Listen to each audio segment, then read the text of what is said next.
Hola, ¿qué tal? Muy buenos días, bienvenidas, bienvenidos. Yo soy Mariana Escobedo y esto es Agenda y Contexto.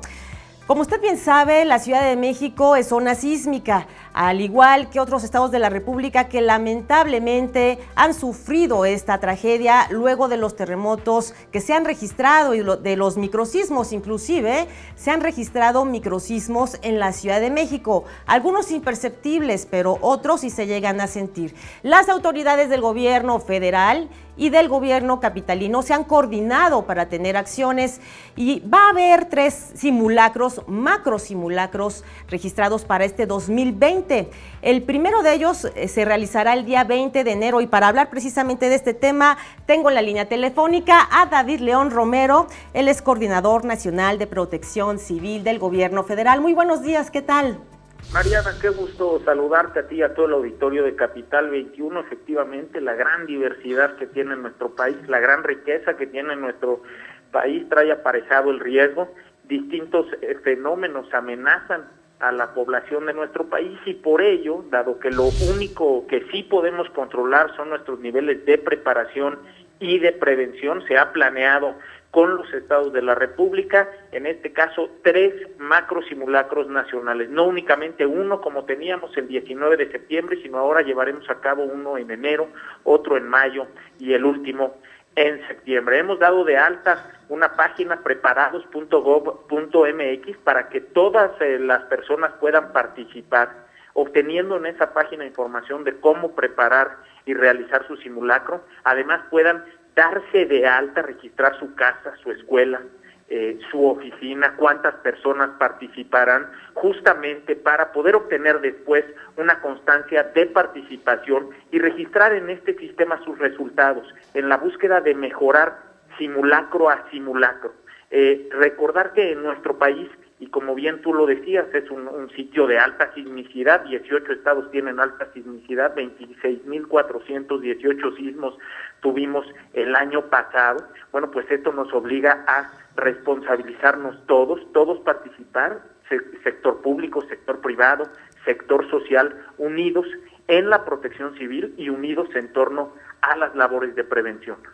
Así es, David. Y bueno, ¿qué acciones en conjunto van a encabezar ustedes? ¿Van a lanzar una campaña? ¿De qué modo van a preparar estos macros? Bueno, lo más importante es que ahora estamos haciendo justamente la difusión de este macro simulacro que se llevará a cabo el día 20 a las 11 de la mañana, pero lo más importante es que todos hagamos la tarea, es decir, cada uno de las personas que nos ven y nos escuchan puedan sentarse a la mesa con su familia, identificar cuál es el riesgo que tienen en sus comunidades, generar un plan y ese plan echarlo a andar el día 20 a las 11 de la mañana justamente para estar mejor preparados ante los riesgos que tiene nuestro país. David, ¿cuáles son las recomendaciones a la población? Hay que estar alertas, hay que participar todos en este macro simulacro, particularmente en las viviendas, bueno, tú sabes, en los condominios, cómo deben de ser organizados los vecinos, cómo se deben organizar y además también en las unifamiliares, en estas viviendas donde, bueno, solamente vive una familia, ¿quién se debe hacer responsable? ¿Cómo organizarnos al interior de nuestra familia en este macro simulacro? En las oficinas públicas y en las oficinas privadas, tú sabes que se registra pues finalmente un cuerpo de protección civil interno en donde participan los empleados y se dividen las tareas. Algunos tienen la misión de pasar lista a los compañeros que logran salir del edificio, otros tienen la misión de pues revisar básicamente la estructura, en fin, ¿cómo debemos organizarnos? Lo más importante, Mariana, es participar todos de manera seria, es decir, tomar en serio este tipo de ejercicios que la autoridad echamos a andar todos nuestros protocolos de coordinación, de comunicación con los gobiernos estatales, con los gobiernos municipales, por supuesto participa la Sedena, la Marina, la Guardia Nacional, y en torno a nuestros vecinos, bueno, pues lo importante es justamente aprovechar estos días, estas tardes, estas noches, para reunirnos con nuestros vecinos, incluso el fin de semana, tenemos una semana completa para sentarnos a la mesa, planear cuál será nuestro simulacro, qué haremos en cuanto suenen los alertamientos, quién se va a encargar de qué, quién se va a encargar de mantener la puerta abierta, quién va a cerrar las llaves de agua y de gas, dónde vamos a ubicar nuestras zonas seguras, es decir, planear nuestro simulacro y echarlo a andar el día 20 a las 11 de la mañana. Si nos falta información para prepararlo, en la página preparados.gov.mx podemos conocer todo lo necesario para preparar y organizar de manera adecuada nuestro simulacro. David León, son más de 1000 edificios públicos en todo el país. ¿Cuántos van a participar ahora en estos 3 macro simulacros? ¿De cuántos funcionarios estamos hablando?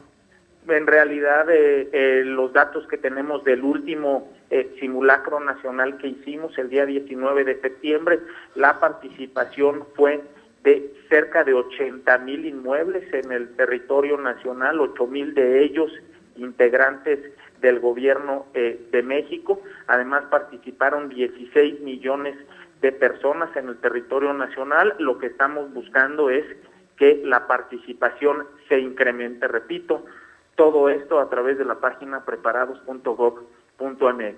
Sin duda, David, es muy importante lo que estás comentando para tener idea de la dimensión del macro simulacro nacional. Entonces, bueno, estaremos pues muy al pendiente. Si tú nos puedes indicar precisamente ese día, cómo te vas a coordinar con el equipo, con tu equipo de trabajo. Sí, participaremos directamente de una estructura que se llama el Comité Nacional de Emergencias, en el cual está integrado por cada una de las dependencias del gobierno de México que estamos encargados de prevenir, preparar y atender emergencias, y justamente participaré en esa mesa, por supuesto en coordinación con los gobiernos estatales, específicamente con el C5 de la Ciudad de México, Mariana. Después de las lecciones que nos deja el terremoto del 19 de septiembre pasado, aprendimos la lección, David. Entonces, bueno, pues hay que estar al pendiente. Mira, justamente tenemos imágenes muy fuertes de lo que ocurrió. Sabemos la tragedia, la dimensión, y cada que ocurre un terremoto en el que pues lamentamos las pérdidas humanas, nos duele como sociedad. Debemos estar mucho más unidos en este sentido. Es importante también comentarte que hay unos vecinos que tienen inclusive chats para poder organizarse mucho mejor, y que también están involucrados directamente en contacto con los alcaldes. ¿De qué modo aquí en la Ciudad de México las alcaldías van a participar? Todas las alcaldías participan a través de sus unidades municipales de protección civil. Todo el Sistema Nacional de Protección Civil, que debemos recordar, lo integra el gobierno de México, el sector público, el sector privado y el sector social. Todos participaremos en estos macro simulacros, y justamente estas escenas que tú narras, esas no las podemos controlar, pero lo que sí podemos controlar es el nivel de preparación y de prevención que todos tengamos, justamente para evitar los impactos de los fenómenos que amenazan el territorio mexicano. Bueno, y también están ustedes coordinados, en caso de ser necesario, con la activación de los albergues. Por supuesto, esta es una tarea que realiza el gobierno de México en coordinación con los gobiernos estatales y municipales, la ubicación de albergues en caso de ser necesarios cuando las emergencias así lo ameritan, Mariana. Bueno, pues David León, ahí tenemos entonces la fecha del 20 de enero, comentabas otro en mayo y en septiembre, ¿verdad? Es correcto, 20 de enero, mes de mayo y mes de septiembre. Yo te agradezco muchísimo que me hayas permitido transmitir esto a tu auditorio, y por favor que todos quienes nos ven y nos escuchan participen de manera importante en la protección civil. Como en la vida, lo más importante es la prevención. Antes de concluir la entrevista, solamente quisiera recordarles al público cómo va a ser este macro simulacro. Sonará la alarma sísmica. A partir de ese momento hay que salir sin correr y sin empujar a los demás, salir de los lugares en donde estemos. Si nos toca en la calle, ¿qué debemos hacer, David? Como bien lo dices, efectivamente sonarán los altavoces de la Ciudad de México indicando el inicio del simulacro, y lo que debemos hacer en ese momento es poner en práctica el plan que ya hicimos para atender el riesgo en el inmueble en el que estemos, ya sea en la Ciudad de México por sismo o en otros puntos del país por otros fenómenos que se presentan, como son los ciclones tropicales, los incendios forestales, los accidentes químicos. Es decir, son muchos los riesgos que existen, y por ello estamos intentando fortalecer las labores de prevención y de preparación, Mariana. Tener la mochila de vida con nosotros, no olvidarla nunca, y evidentemente también preguntarte si la gente va en ese momento al frente del automóvil, de un vehículo, ¿qué debe hacer en el momento de un sismo real, de un terremoto real, David? En la medida de lo posible detenernos en una zona libre de cables o de estructuras que pudieran caernos encima, mantener la calma y tratar de evitar, si vamos en nuestro vehículo, bloquear vialidades para permitir que los cuerpos de emergencia y rescate puedan llegar a sus sitios para atender a la población, Mariana. Pues hay que estar muy al pendiente de esto porque bien sabemos que vivimos en zona sísmica y en cualquier momento pues podríamos vivir de nuevo un terremoto o un sismo de una magnitud considerable. Pues muchísimas gracias, David. Estamos entonces ya alerta y pendiente de una posterior comunicación contigo. Gracias a ti, Mariana, que tengas excelente día. Muchísimas gracias a David León Romero, él es Coordinador Nacional de Protección Civil del Gobierno Federal. Usted ya sabe las indicaciones, por favor, haga a un lado sus diferencias, coordínese con los vecinos, póngase de acuerdo con ellos, establezca rutas de evacuación y, por supuesto, algún responsable que cierre las llaves del gas y, pues, finalmente todo lo que tenga que ver con la seguridad personal en su edificio o en la unidad habitacional en la que usted esté. Si vive en casa unifamiliar, bueno, ya sabe cuáles son las características de los sismos. Hay algunos sismos que sí se registran y se llegan a detectar, se activa la alerta sísmica si provienen del estado de Guerrero. Recuerde usted en la falla en donde vivimos, en la falla de San Andrés. Recuerde también las indicaciones precisas, no empujar, no entrar en pánico y evacuar lo más pronto que se pueda el edificio en el que usted esté. Si va manejando, ya escuchó la recomendación de David León, estaciónese hasta que termine el percance. Haga a un lado el vehículo, ahí se puede quedar, no se mueva más. Si está en una zona de transporte público, el operador, el chofer también sabe que debe detenerse hasta que concluya el movimiento sísmico. Y bueno, son recomendaciones que hay que seguir al pie de la letra y por supuesto estar preparados para estos macro simulacros. El siguiente y el primero que se va a realizar en este 2020 es precisamente el 20 de enero. Bueno, pues vamos a hacer una pausa, ya regresamos con más información. Estamos transmitiendo totalmente en vivo desde los estudios de Capital 21. No se vaya.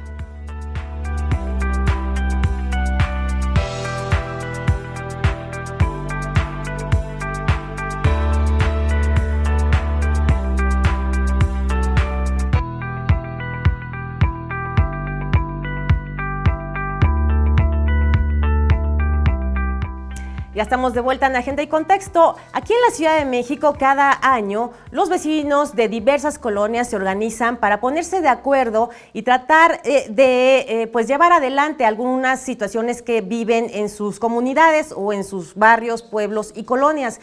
Particularmente, hacen uso de estos recursos públicos que provienen del presupuesto participativo. No se trata de remendar o de finalmente llenar huecos que la administración pública debe cubrir, como son pues el agua, el alumbrado, las luminarias, todo lo que tenga que ver con obligaciones del gobierno en cuanto a la mejora de infraestructura que tenemos en nuestra urbe. Pero también hay otros temas, por ejemplo, hay barrios, pueblos y colonias que tienen otras prioridades. En algunas colonias, por ejemplo, de pueblos originarios, quizás se necesite un cementerio local o quizá una biblioteca local, en fin. Son diversas las manifestaciones que demandan la ciudadanía, los ciudadanos para poder tener un mobiliario urbano y además mejores condiciones en su comunidad. Inclusive algunos piden un gimnasio local.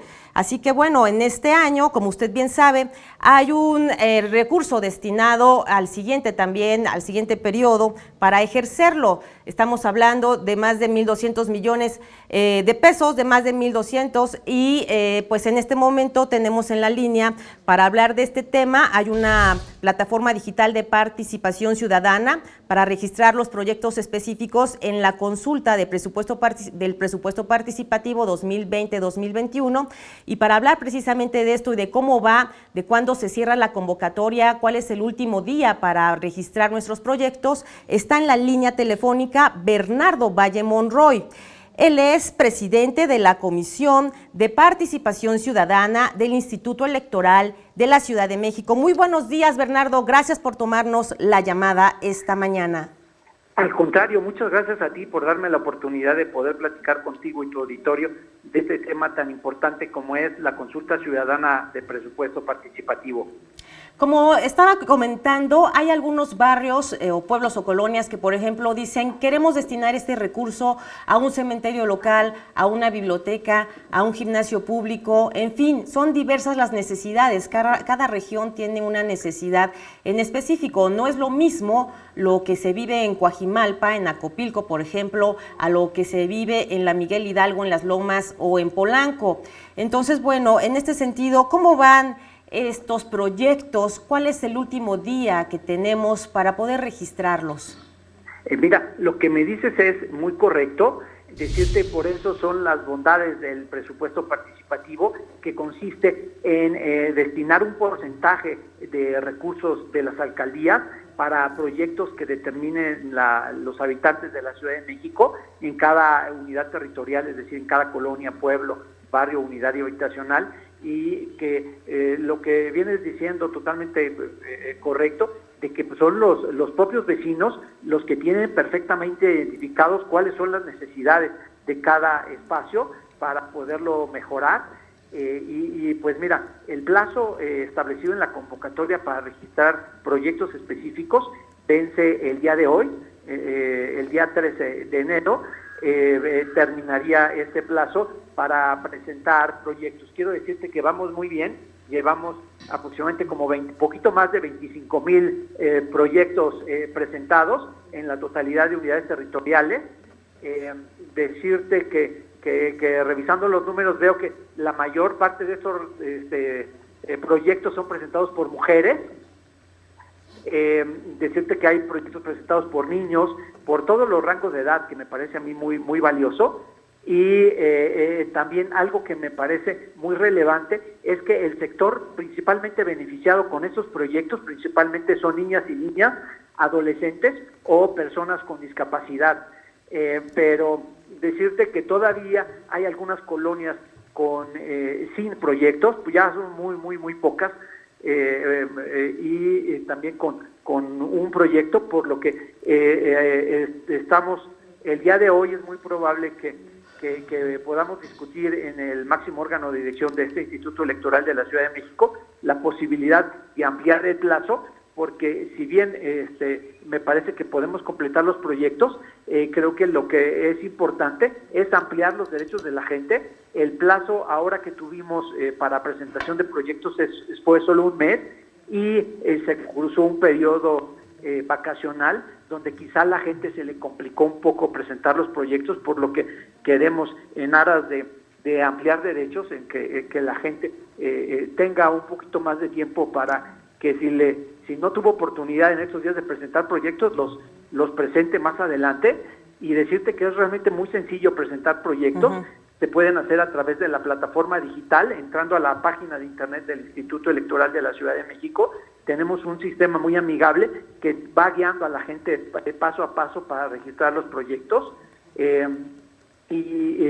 O en el caso que lo quiera hacer presencial, puede acudir a cada una de nuestras oficinas distritales del Instituto Electoral de la Ciudad de México y ahí presentarlo. Quiero decirte que hemos hecho un despliegue importante en los fines de semana, que todo el personal del instituto ha salido a la calle a promover este ejercicio, y creo que ha venido dando buenos resultados. Decirte que pues, se pueden presentar proyectos, como tú ya los ejemplos que has dado, de manera muy amplia, pueden ser obras y servicios, infraestructura, proyectos de recuperación de espacios, proyectos deportivos, proyectos culturales. Entonces, creo que es muy buena oportunidad para que los habitantes de esta ciudad, que conocen perfectamente sus locales, sus comunidades, sí, que presenten proyectos y que puedan ser votados más adelante. Bernardo, ¿cómo se seleccionan los proyectos finales, los que sí se van a llevar a cabo? Los proyectos que se presenten en este momento van a ser revisados por un órgano dictaminador que va a revisar exclusivamente que estos proyectos se puedan ejecutar, es decir, que sean viables, tanto técnica como financieramente, y serán votados en una consulta que vamos a llevar a cabo el 15 de marzo, que habrá dos modalidades, la presencial, donde se podrá acudir a una mesa que se instale en cada colonia o pueblo, y también por internet, ya ese mecanismo que venimos haciendo año con año, que la gente podrá preregistrarse, que en este momento ya puede registrarse en línea, para que si se le complica acudir a las mesas receptoras el 15 de marzo, o prefiere el internet, pues lo pueda hacer y participar. Y decirte que este año estamos innovando en cuestiones tecnológicas, y en dos alcaldías, que es Cuauhtémoc y Miguel Hidalgo, tendremos no solo el voto por internet, sino que en las mesas receptoras de opinión, en lugar de papeleta como se hace de manera tradicional, habrá instrumentos electrónicos para que puedan votar también de esta manera. Bueno, entonces el voto será electrónico, así que bueno, ya sabe usted que nos están viendo en casita y que está escuchando en este momento a Bernardo Valle Monroy, presidente de la Comisión de Participación Ciudadana del Instituto Electoral de la Ciudad de México. Pues puede, además, todavía tiene tiempo hasta las 12 de la noche de presentar este proyecto a través de sus redes sociales. ¿Cuál es la página en la que todavía hay tiempo de registrar el proyecto, Bernardo? Con mucho gusto, es www.iecm.mx.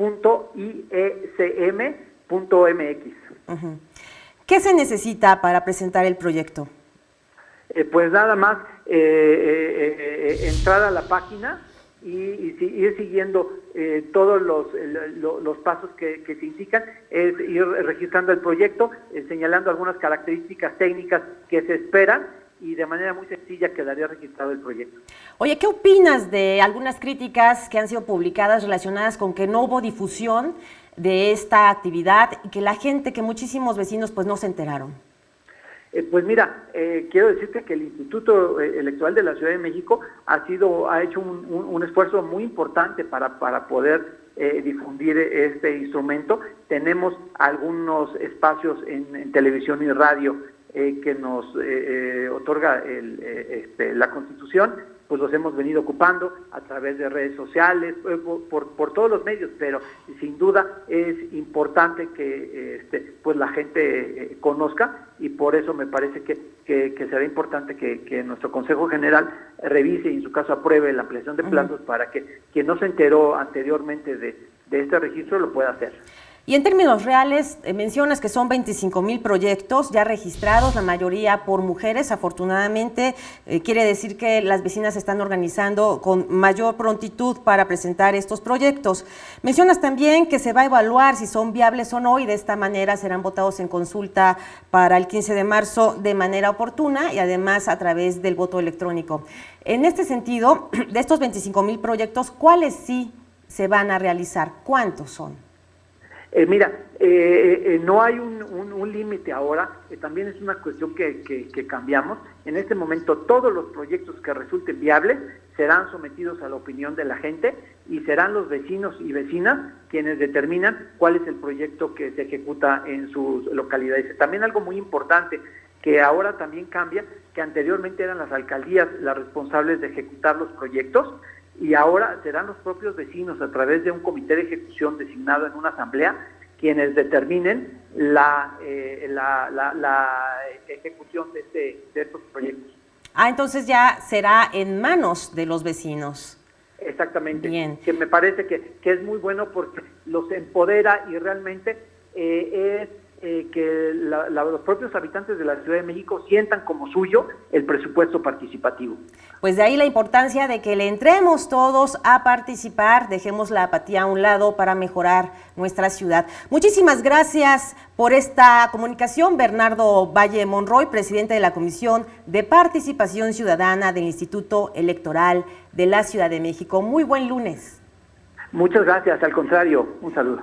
Gracias a Bernardo Valle por esta llamada. Pues mire usted, ya ve, sí se puede, además se pueden presentar estos proyectos. Hoy es el último día póngase de acuerdo con sus vecinos, usted bien sabe lo que necesitan, muchísimos demandan seguridad, demandan también mejores condiciones en la colonia, en el barrio, más allá de la pavimentación, como yo le comentaba, del drenaje o de las luminarias, que eso por obligación lo deben hacer en las 16 alcaldías. Se trata de presentar proyectos que sean usados y que sean necesarios por la comunidad.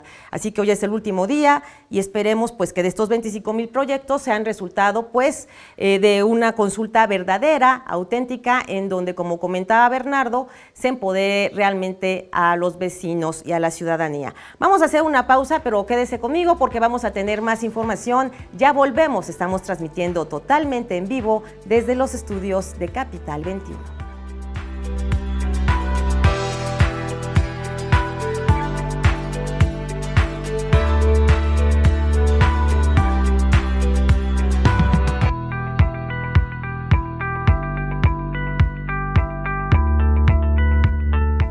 Ya estamos de vuelta en Agenda y Contexto. Rápidamente déjeme comentarle que todos los lunes Capital 21 transmite el programa Salud a Ciencia Cierta.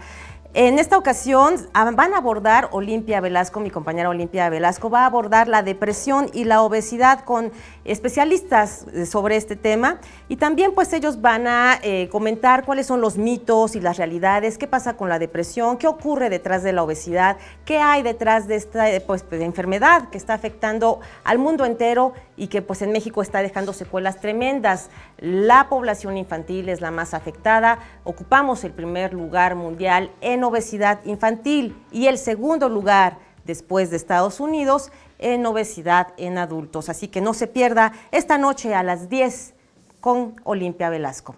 Bueno, pues déjenme decirles que ya está aquí en el estudio Jorge Bravo. Me da muchísimo gusto verte con toda la información tecnológica. Hola, ¿Qué Mariana, tal? A ver, días, cuéntame. Pues aquí estamos, no es viernes, pero es lunes con mucho entusiasmo. Venga, pues qué bien. Gracias por estar aquí, de verdad, te lo agradezco. Ya sabes. A ver, cuéntame, ¿en qué consiste esto del derecho al olvido? Bueno, el derecho de olvido es un derecho de la sociedad de la información. Es un derecho de que los sitios o los portales o los buscadores de internet no tengan ciertos datos que nosotros no queremos. Y esto tiene que ver con algo que se llaman derechos ARCO, que están legislados en México en la Ley de Protección de Datos Personales en Propiedad de Particulares. Estos derechos ARCO son A, de acceso, R, de rectificación, C, de cancelación y O, de eliminarlos. Bueno, la cancelación precisamente es lo que es una iniciativa que tuvo el legislador Ricardo Monreal en los primeros días de diciembre todavía del año pasado. Presentó una iniciativa donde le interesa la C de los derechos ARCO de cancelación. Quiere decir que busca que los usuarios de las redes sociales, de los portales en internet, cancelemos algunos de nuestros datos, pero tiene algunas implicaciones interesantes. Entonces el derecho al olvido es que se olvide información que está en internet. Bueno, por ejemplo, información embarazosa puede ser que haya ya publicada acerca de usted, que nos está viendo, o de alguien que usted conoce, o simplemente usted no quiere que nadie sepa nada de usted, pero ya abrió redes sociales, hubo por ahí comentarios que usted hizo en algunas redes sociales.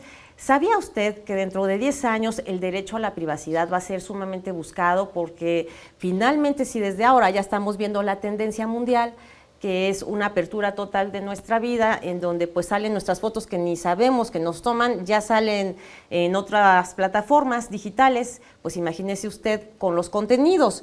Particularmente conocí a una persona que había ella denunciado a un representante de la Suprema Corte, pero ya no quiere ella saber nada de eso, quiere que se borre todo su historial de lo que ocurrió con esta persona. ¿Qué debe hacer, por ejemplo, supongamos con este caso que te estoy comentando, qué debe hacer la gente para que pues se borren este tipo de registros que quedan en el mundo virtual? Bueno, precisamente ya está en la Ley de Datos Personales en Protección de Particulares, y lo que se busca es una cancelación. ¿Qué hace esta persona? Pues emite una solicitud, en este caso a quien tiene estos datos personales, para que los retire. La iniciativa pretende llevarlo más allá y de hecho copia la legislación española, que es la más estricta en términos de cancelación de datos personales.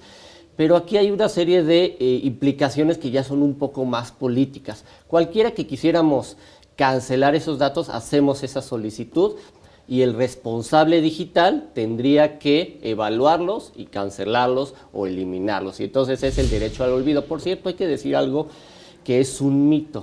En realidad se llama desindexación. Todo lo que está en internet o en la red, ahí se va a quedar siempre. La única diferencia es que no se va a indexar. Quiere decir que cuando busque esta persona que tú mencionas, yo o algunos que ahorita vamos a comentar, busque esos datos, no se van a indexar, o sea, no nos van a aparecer en los primeros lugares como sería normal, que cuando buscas normalmente encuentras en los primeros lugares lo que quieres. Entonces desindexas. No quiere decir que desaparece de internet, jamás va a desaparecer de internet porque internet es inmenso, solamente desindexas.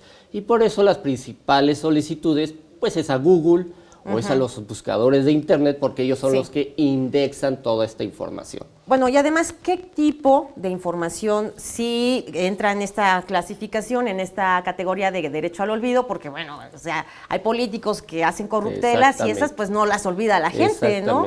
¿Qué sí y qué no se puede olvidar en internet? Pues déjame entonces entrar a la iniciativa, porque ahí está donde es el tema, precisamente el tema político. Bueno, la iniciativa del senador Monreal busca fortalecer la cancelación, el derecho al olvido, pero introduce algunos conceptos nuevos. Por ejemplo, datos privados digitalizados. Los datos privados digitalizados son todos los que se encuentran en las plataformas digitales, en internet y en los sistemas informáticos. O sea, prácticamente todo, solo por tener el dispositivo prendido, ya son datos privados digitalizados y ya están en internet. ¿Cuáles podrían retirarse? Aquellos que sean de una sentencia judicial y que el delito haya prescrito. Es decir, si tú tuviste una condena y ya cumpliste tu condena o el delito prescribió, tú podrías solicitar que se cancelen esos datos. Ahí está el tema exactamente político. Hay más, pero ese es el tema realmente político. Te voy a poner un caso burdo. Si el Chapo Guzmán cumple su condena, el Chapo Guzmán podría pedir, si se aprueba esta iniciativa, que se cancelen todos esos datos, lo cual pues es ilógico o es irracional por el tipo de delincuente que era. Aún así, la iniciativa trae ciertas causales, o sea, en qué momento yo o tú o el Chapo Guzmán no necesariamente tendría que solicitar esa canción. Es cuando los datos son innecesarios. Pero ¿quién va a decidir que un dato es innecesario? Imagínate cuánta información estamos subiendo a la red todos los días y quizá toda sea innecesaria.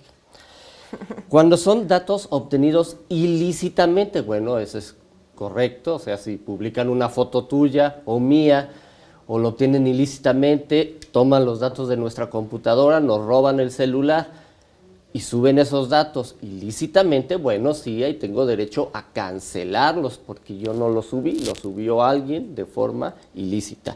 También cuando la información es inexacta. Esto ha ocurrido, por ejemplo, en Wikipedia. Wikipedia tiene información inexacta, entonces pides la cancelación, la rectificación o la oposición, que es la O de los derechos ARCO. Entonces, si es inexacta, puede ser que sea exacta. O cuando es nuevamente innecesaria, pero pues es un criterio muy complicado. Bien, pues entonces ahí hay que esperar, pero la iniciativa ya está. La iniciativa está en el Senado. Bueno, pues vamos a esperar a ver cómo se va a desarrollar y además yo creo que el debate se tiene que abrir, ¿no? También a nivel social sobre este tema. Creo que sí tenemos todos derecho al olvido. Todos tenemos derecho al olvido, pero es lo que tú mencionabas. Hay políticos que van a aprovechar el derecho a que los demás se olviden de las cosas, patrañas y acciones negativas que hicieron. No, pues hay varios que están en redes, pero fuertísimos y con millones de bots que están impulsando todos los días tweets tremendos, ¿no?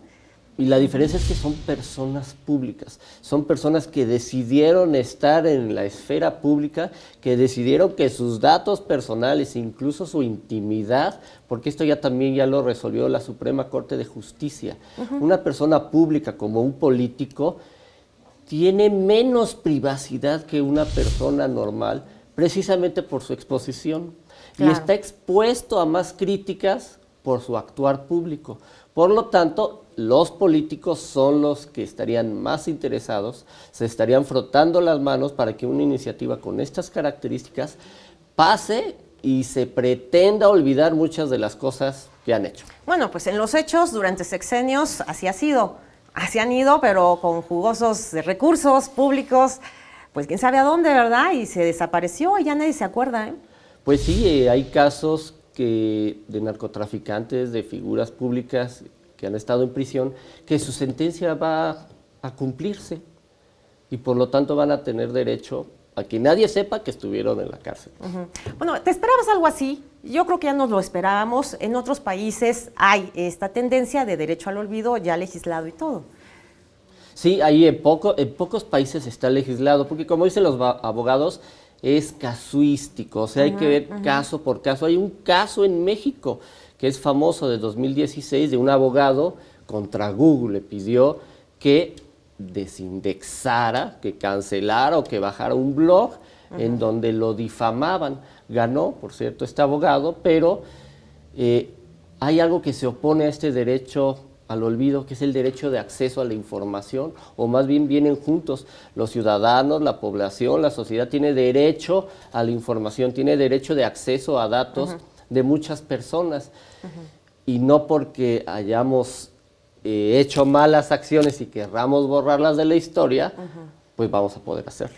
Luego también, como tú mencionas, hay que revisar caso por caso, Exacto. porque hay personas que han sufrido de difamación y les han inventado una serie de historias y las han publicado. Muchos de ellos, algunos como ejemplo, pues del mundo de la farándula, ¿no? Que si anda con cuál o que si hizo tal cosa y no es cierto. Entonces, muchísimos de estas figuras públicas o de estas personalidades, pues sí están exigiendo que se borren esas mentiras de su expediente, de su vida, porque les perjudica en lo personal. Qué bueno que lo mencionas, porque en la ley existen otras formas de actuar en estos casos. O sea, ya delitos como la difamación o la calumnia ya están tipificados.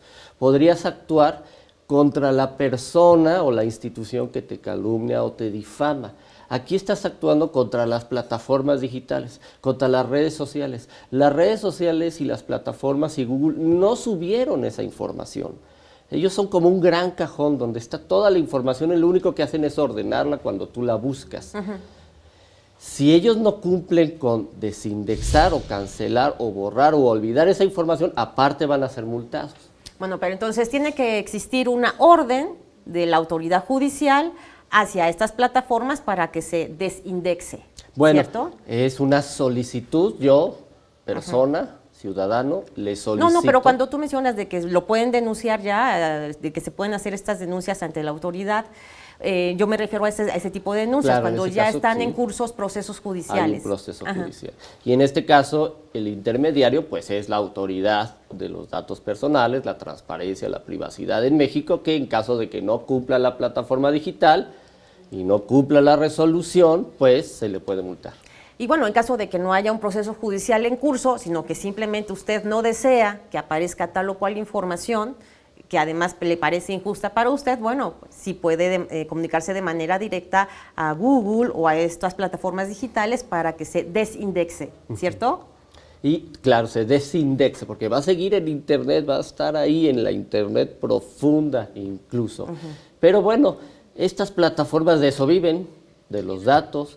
Nosotros damos datos todo el tiempo en las redes sociales. Estamos en una sociedad de la información y lo que hay que ver es la ponderación de derechos, pero hay que tener cuidado quienes quieren ejercer esos derechos, los políticos, un exdelincuente, una figura pública, alguien que le quiere echar tierra digital a su pasado real, pues hay que tener cuidado.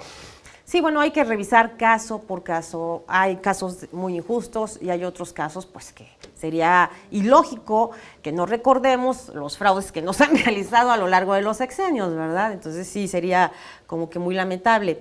Oye, pues entonces ahí está, hay que esperar cómo procede esta iniciativa del senador Monreal. En los próximos días habrá más información al respecto. Sí, seguramente, bueno, va a venir la discusión, seguramente los buscadores se van a manifestar y los defensores de Internet y de la libertad de expresión, pues estarán ahí poniendo los puntos sobre las IES, tener cuidado con el aspecto político, porque cuando pones que es entonces una sentencia cumplida o que prescriba un delito, pues imagínate si no cumples un proceso, se tarda años y nunca se supo qué pasó, eso lo puedes borrar de Internet. No, bueno, tantas cosas que han ocurrido en la vida política, en la vida pública de México. Imagínese usted, no terminaríamos de solicitar este derecho al olvido nunca, ¿no? Pero bueno, yo sí creo que otras personas, por supuesto, que sí tienen el derecho al olvido y que sí tienen derecho a vivir una vida libre,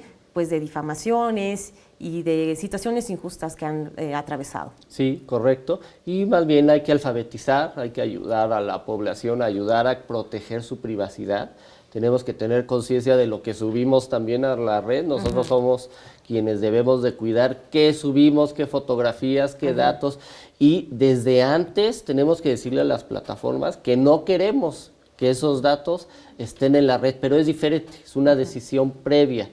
Y ahí sí las empresas o los gobiernos no tendrían por qué estar usando estos datos personales Así si es. previamente no los autorizamos. Exactamente. Insisto, en breve, en unos años más, el derecho a nuestra privacidad, incluso vamos a tener que pagar, se dice ya, vamos a tener que pagar dinero para este derecho a la privacidad, para conservarlo. Bueno, pues muchísimas gracias, Jorge. Gracias, Mariana.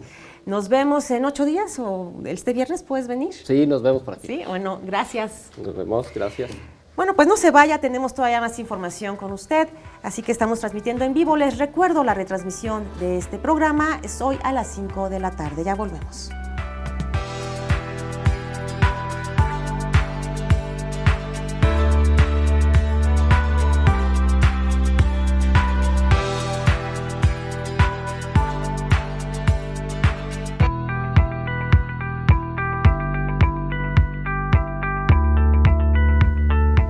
Ya estamos de regreso en Agenda y Contexto y como cada lunes tenemos a Alberto Cuenca con la perspectiva de la semana, qué es lo que va a ocurrir, cuáles serán los temas que serán noticia. ¿Qué tal, Alberto? ¿Cómo estás? Muy buen día. Muy buenos días, Mariana, saludándote a ti, a tu auditorio, como siempre, como cada lunes, platicarte en el Congreso Capitalino el próximo 14 o quizás 15 de enero, todavía los diputados no afinan bien la fecha, se realizará un periodo extraordinario de sesiones para aprobar una modificación a la Constitución Federal, al artículo 28 en materia de condonación de impuestos. El Congreso de la Ciudad es parte del Congreso Constituyente y pues tiene que avalar junto con otras entidades del país cuando se trata de modificaciones a la Carta Magna. En este caso, el artículo 28 establece que ningún gobierno, ni el federal, ni los gobiernos estatales o municipales podrán condonar impuestos a la población, a contribuyentes, ya sea personas físicas o morales. Ahí te platico, ha habido problemas en la definición de la fecha, pues también no se han logrado poner de acuerdo debido a que la mayoría de Morena en el Congreso de la Ciudad sigue sin un coordinador parlamentario. Esto ha provocado que, por ejemplo, el presidente de la Jucopo, el panista Mauricio Tabe, les exija ya a los morenistas que se pongan de acuerdo porque esto ha provocado trabas y retrasos en la labor legislativa y bueno, pues seguimos a la espera también de esa definición que esperábamos se diera la semana pasada y no ocurrió. Los diputados de Morena se siguen dando su tiempo para definir quién es el coordinador parlamentario. Comentarle también que de acuerdo con el Código Fiscal para 2020, la jefa de gobierno tiene más tardar para el próximo 15 de enero emitir en la Gaceta Oficial Capitalina un acuerdo para el otorgamiento de subsidios en materia de tenencia a los dueños de vehículos cuyo valor sea menor a 250,000 pesos. Esto ocurre cada año, pero en el Código Fiscal esta vez establece que el acuerdo se deberá emitir a más tardar el 15 de enero, así que atención a la población, a los dueños de vehículos, para que estén atentos a este subsidio. También comentarte en un rato más, este mediodía, habitantes de la colonia del Valle Sur otorgarán una conferencia de prensa para manifestarse en contra de la ampliación del Metrobús línea 3 de Etiopía hacia Joco. Ellos harán un recorrido conjunto con medios de comunicación para exponer ahí, para demostrar cómo estas obras están provocando un severo caos vial y cómo el Metrobús, a decir de ellos, no generaría una mayor o mejor movilidad en esta zona de la ciudad. También comentarte que para quienes sean usuarios del trolebús en eje central, en esta semana empieza una nueva forma de cobro con la tarjeta inteligente, esta tarjeta llamada de movilidad integral. Las personas que sean usuarios del trolebús exclusivamente en eje central ya no podrán pagar en efectivo. Esto se debe a que ya en el eje central, en este corredor que le llaman las autoridades de cero emisiones, circularán totalmente los nuevos trolebuses que seguramente ya hemos visto, estos trolebuses de color azul de la marca Yukon, fabricados en China, y pues estos autobuses no traen la modalidad de cobro en efectivo. Entonces todos los usuarios ya podrán o tendrán que hacer el pago a través de la tarjeta inteligente. Platicarte que pues hay una exención de pago para las personas adultas mayores. Ellos no tendrán por qué preocuparse de qué modalidad de pago les aplicaría. Y pues sí, comentarte, esos son los temas que tenemos en la perspectiva semanal. Sí, pero sí es importante que se entere toda la población. Más de 500,000 de personas usan el trolebús, que ya no se va a usar efectivo, sino esta tarjeta, tal como se usa en la línea dorada, ¿eh? Sí, comentarte, el cobro en otras rutas del trolebús va a seguir siendo en efectivo porque ahí todavía no entran los nuevos trolebuses. Claro. Comentarte, y lo ha dicho la jefa de gobierno, hay 63 nuevos trolebuses de la marca Yukon que se integran ya totalmente al eje central, y a lo largo de los años se vendrán integrando otros trolebuses nuevos de esta misma marca o de otras que serán licitados, claro, para llegar a 500 trolebuses durante los 6 años de la administración de Claudia Sheinbaum. Rápidamente, ¿qué te pareció, hablando de otro tema, el anuncio que hicieron esta mañana el presidente de la República con la jefa de gobierno, Claudia Sheinbaum, en el sentido de dar a conocer esta Universidad de la Salud? Sí, ya la jefa de gobierno había hecho algunos pequeños anuncios, adelantos de lo que iba a ser esta Universidad de la Salud. Lo que resulta bastante interesante es que tiene este enfoque de que los profesionales de la salud, doctores o enfermeras que salgan de esta escuela, tengan vocación para regresar a sus comunidades en donde no hay, y lo sabemos bien desde hace muchos años, una buena infraestructura de cobertura en materia de salud a las poblaciones rurales sobre todo, y pues que estas profesionales se dediquen a brindar salud justo de estas comunidades donde ellos son originarios, ¿no? Y pues lo que ya sabíamos en parte era que esta escuela, esta Universidad de la Salud, iba a estar en lo que fue estas instalaciones de la Sedena, en la que va también a ser la 4ª sección del bosque de Chapultepec, el Colegio de Ingenieros Militares, si no me equivoco. Ahí va a estar esta instalación educativa, las diversas instituciones que van a estar participando en esta formación de profesionales de la salud, la UNAM, Marina, la Sedena, el Instituto Politécnico Nacional, la Secretaría de Salud Federal, la Secretaría de Salud Capitalina, la Secretaría de Educación Federal también, por supuesto, que van a colaborar en todo este proyecto. Importantísimo que regresen a sus lugares de origen, precisamente a aportar, a apoyar a la población en general en cada una de estas comunidades. Hay un déficit, ya hemos hablado de que faltan más de 15,000 médicos y enfermeras en México. A lo largo de los últimos 5 sexenios prácticamente se estuvo desmantelando de a poco el sistema de salud. Todos sabemos las condiciones en las que estamos en la Ciudad de México y en el país en general en este rubro. De lo que se trata y lo que urge es de ver ya cristalizado digamos que este proyecto de transformar el sistema de salud, esta transformación real. La 4T tiene mucha tarea en este punto. Hemos visto que son, por ejemplo, 300 radiólogos los que hay en todo el país, cuando hay 500 diputados, así que la prioridad sin duda será, y el gran reto y el desafío de la administración de López Obrador será transformar en positivo el sistema de salud. Pues ahí tienes, mi queridísimo Alberto Cuenca, te espero dentro de 8 días. Claro que sí, con gusto, como siempre. Gracias, Alberto Cuenca, pues muy buen lunes para él. Gracias por la información que nos acaba de dar. Esté pendiente de ahora en adelante sobre el macrosimulacro que ya se prepara para el día 20 de enero. Como ya lo escuchamos aquí en Agenda y Contexto, se está preparando que sea a nivel nacional. Vamos a estarle dando seguimiento y por supuesto le llevamos a usted toda la información. Muchísimas gracias por haberme acompañado a lo largo de esta hora. Gracias a Mónica Ponce y Itzel Mendoza, intérpretes de lengua de señas mexicana. Nos vemos hasta mañana a las 10 de la mañana.